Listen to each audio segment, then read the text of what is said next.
I'm going to show you how to actually hold on to the exact wording of a promise that somebody made you, not just the gist of it, in about 60 seconds.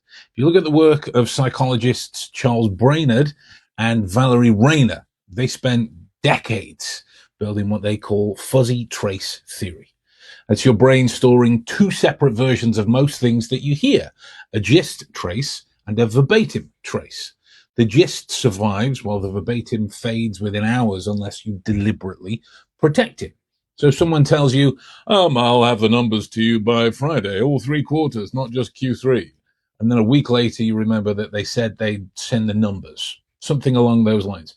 The specific promise, all three quarters by Friday, gone, just replaced by the softer summary that your brain decided to keep instead.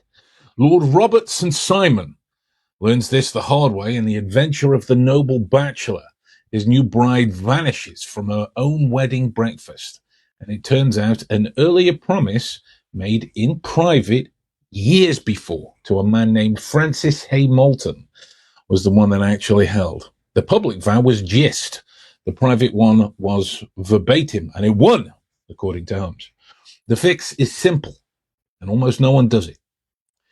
The moment someone makes you a specific promise or says something specific, whatever it is, repeat the exact words back once within the same conversation. So by Friday, all three quarters, got it.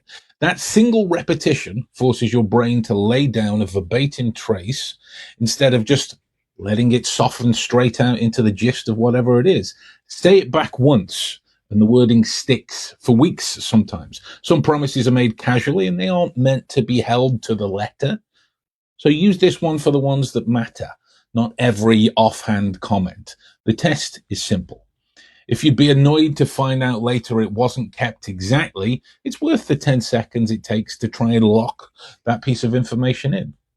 These things and a whole other slew of elements like them we teach for free in the 100-lesson memory training, because it's the one people ask for most. So if you comment memory, I'll send it right out to you. And it's free. It doesn't cost you anything but the time it takes to pay attention to it, like 10 to 15 seconds.